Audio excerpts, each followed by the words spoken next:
Assalamualaikum warahmatullahi wabarakatuh. Salam sehat, semangat, dan sukses. Jumpa lagi dengan Ibu Esti Nawangmawarti di kelas 12 Matematika Wajib. Kali ini kita akan melanjutkan statistika bagian yang kedua. Untuk statistik deskriptif ada 3 hal, yaitu ukuran pemusatan, ukuran letak, dan ukuran penyebaran. Pada ukuran pemusatan ada min, modus, dan median. Pada ukuran letak ada kuartil. Nanti akan dikembangkan desil dan juga persentil. Sedangkan pada ukuran penyebaran ada jangkauan, simpangan kuartil, simpangan rata-rata, simpangan baku, dan ragam atau varian. Kita mulai statistik deskriptif yang pertama, yaitu tentang ukuran pemusatan. Kita mulai dari min atau nilai rata-rata, atau sering disebut dengan rataan.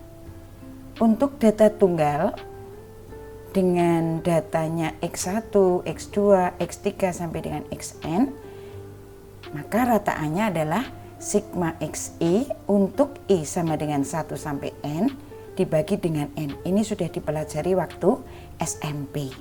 Kemudian untuk data tunggal berbobot, di mana untuk X1 itu frekuensinya sebanyak F1, X2 sebanyak F2, dan seterusnya.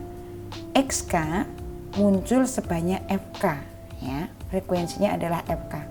Maka rataannya adalah sigma FI XI untuk I sama dengan 1 sampai K dibagi dengan sigma FI untuk I sama dengan 1 sampai dengan K. Oke, kita langsung ke contoh yang pertama. Tentukan min data berikut. Oke. Anak-anak, untuk menentukan min dari data ini, kalian boleh menggunakan data tunggal murni, ya. Jadi langsung jumlahkan 3 tambah 8 tambah 6 dan seterusnya dibagi dengan banyaknya data. Tetapi kalian juga boleh memanfaatkan data tunggal berbobot. Jadi nanti ini kita rubah dalam bentuk tabel. Untuk mempermudah, kalian buat dulu statistik peringkatnya, yaitu data diurutkan terlebih dahulu. Oke, setelah data diurutkan baru kita buat tabel. Nampak 3 itu muncul sebanyak 6 kali, 4 1 kali, 5-nya 4 kali, 6-nya 3 kali, 8-nya 4 kali, dan 9-nya 2 kali. Oke. Kemudian langkah selanjutnya kita kalikan antara XI dengan FI. Ini ada baris yang memuat perkalian FI dengan XI. 6 kali 3, kemudian 1 kali 4, 4 kali 5, 3 kali 6, dan seterusnya sampai 2 kali 9. Kemudian ini kita jumlahkan, maka akan diperoleh sigma FIXI-nya sama dengan 110, sedangkan FI-nya sama dengan 20. Dengan demikian kita menggunakan rumus data tunggal berbobot, maka akan kita peroleh 110 per 20 atau 5,5. Dengan demikian min-nya atau rataannya adalah 5,5. Oke, kita lanjutkan rataan yang berikutnya, yaitu rataan gabungan. Ini berarti ada beberapa kelompok. Kalau dalam rumus ini berarti ada 3 kelompok.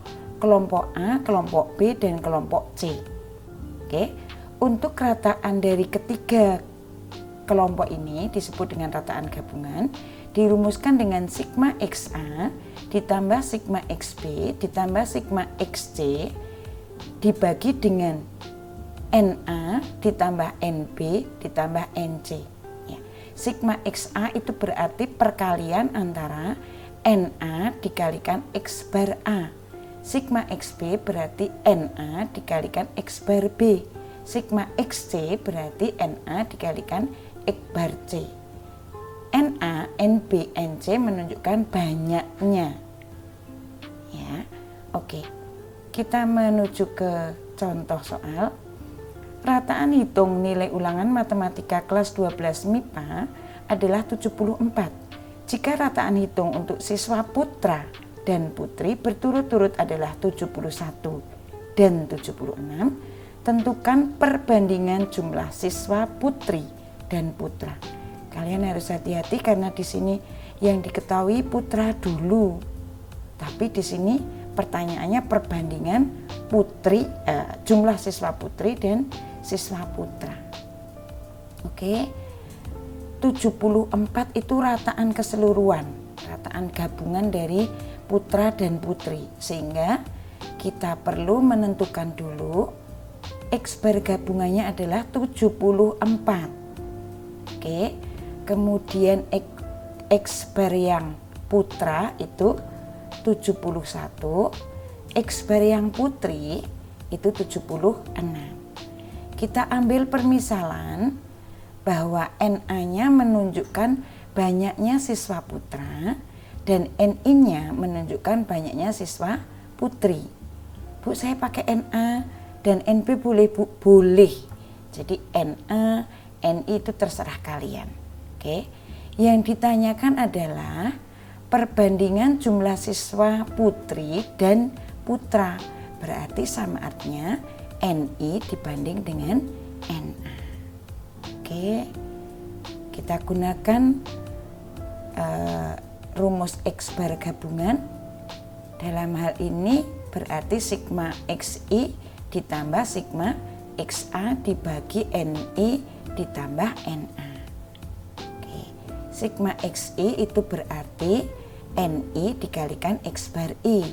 Sedangkan sigma XA berarti NA dikalikan X bar A dibagi dengan NI plus NA. Bu, ini boleh ndak ditukar? Maksudnya NA dulu, NA kalikan X bar A, baru NI kalikan X bar I, terus di sini NA plus NI. Boleh anak-anak, karena berlaku hukum komutatif. Oke. Kita peroleh X bar gabungannya adalah 74, ini tadi dari yang diketahui 74. Kemudian NA-nya tetap, NA-nya belum diketahui. Terus X bar A-nya ini, X bar A-nya adalah 71 ditambah NI, ini 76-nya adalah X bar I dibagi dengan NA plus NI. Oke, kita lakukan perkalian silang, maka akan didapatkan 74 kali NA ditambah 74 kali NI. Oke, sedangkan yang ruas kanan tetap 71 NA ditambah 76 NI. Oke. Nampak di ruas kiri ada 74 NA, di ruas kanan ada 71 NA. Kita jadikan satu ruas, maka didapat 74 NA dikurangi 71 NA, didapatkan 3 kali NA. Sedangkan yang ruas kanan 76 NI dikurangi 74 NI, maka didapatkan 2 NI. Oke. Selanjutnya kita ambil NI dibanding NA, yaitu 3 dibanding 2. Kalau kalian kembalikan ini, NA-nya kalikan 3 adalah 3 NA. NI-nya kalikan 2 adalah 2 NI. Nah, yang harus hati-hati di sini. Jangan sampai keliru NI banding NA 2 banding 3, karena itu jelas sangat berbeda. Dengan demikian, perbandingan jumlah siswa putri dan putra adalah 3 banding 2.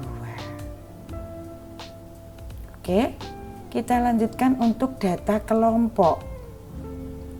Pada data kelompok itu kalian bisa menggunakan rumus yang pertama, yaitu X bar X bar sama dengan sigma FI kalikan XI untuk I sama dengan 1 sampai dengan K dibagi dengan sigma FI untuk I sama dengan 1 sampai K. Selain itu, kalian juga bisa menggunakan cara yang kedua, yaitu dengan menggunakan rataan sementara. Ini mempermudah perhitungan saja. Jadi dengan rataan sementara itu bilangannya menjadi sedikit lebih simple, lebih sederhana. Nanti ada lagi cara yang ketiga dengan metode coding itu lebih sederhana lagi bilangannya. Oke ya, kita langsung ke soal. Tentukan rataan hitung hasil PHB matematika wajib dari data berikut. Datanya sudah diketahui. Nah, kita akan gunakan cara yang pertama dulu. Kita selesaikan dengan cara yang pertama. Oke, ini FI-nya bisa kita jumlah dulu sehingga kita dapatkan sigma FI-nya 100.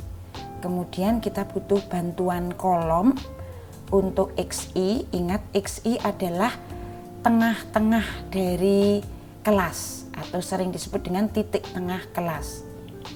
Waktu itu kita sudah menentukan XI-nya, yaitu batas bawah ditambah batas atas dibagi 2, sehingga kita akan dapatkan 49 untuk kelas pertama, 58 untuk kelas kedua, 67 untuk kelas ketiga, 76, 85, dan 94.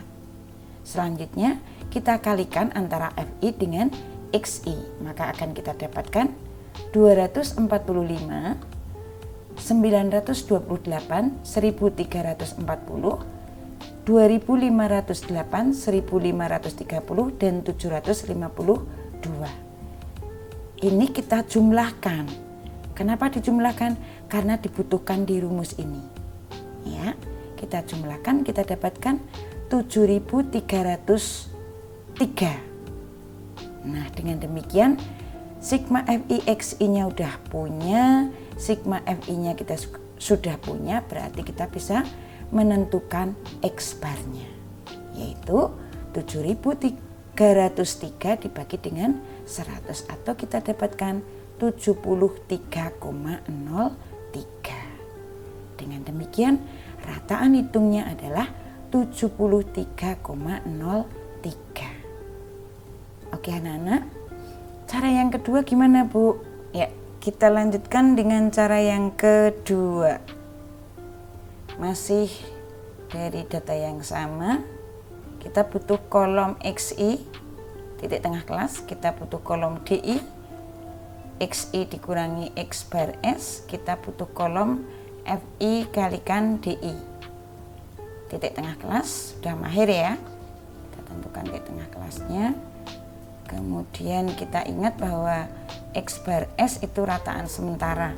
Nah, rataan sementara diambil dari titik tengah kelas. Sembarang sebetulnya. Tapi untuk mempermudah perhitungan kita ambil titik tengah kelas yang mempunyai frekuensi tertinggi. Nah, dalam hal ini adalah frekuensinya tertinggi adalah 33, berarti titik tengah kelasnya adalah 76. Itu berarti X bar sementaranya 76. Selanjutnya kita tentukan ini kolom DI-nya, kita mulai dari yang 76 dikurangi 76. Kemudian 67 dikurangi 76. Kemudian 58 dikurangi 76 dan 49 dikurangi 76. Yang ini berarti 85 dikurangi 76 dapatkan 9, sedangkan 94 dikurangi 76 dapatkan 18. Selanjutnya kita ke kolom FI kalikan DI. FI-nya ini, DI-nya ini. Ini berarti kita dapatkan min 135, kita dapatkan 16 kali min 18. Kemudian 20 kali min 9, 33 kali 0, 18 kalikan 9, dan 8 kalikan 18. Kita jumlahkan, kita dapatkan sigma FIDI-nya adalah min 297. Kita gunakan rumusnya, X bar sama dengan X bar sementara ditambah sigma FIDI untuk I sama dengan 1 sampai K dibagi dengan sigma FI untuk I sama dengan 1 sampai K. X bar S-nya kita punya 76, kemudian sigma FIDI-nya min 297 dan sigma FI-nya 100. Maka kita akan dapatkan X bar-nya sama dengan 76 dikurangi 2,97. Dengan demikian X bar-nya adalah 73,03. Ya. Dengan cara 1 atau 2 hasilnya pasti sama. Kalau tidak sama berarti ada langkah kita yang tidak benar. Oke. Anak-anak, demikian pembelajaran kita kali ini, yaitu tentang rata-rata. Mudah-mudahan bermanfaat, kalian mudah memahami. Sekian, terima kasih. Wassalamualaikum warahmatullahi wabarakatuh.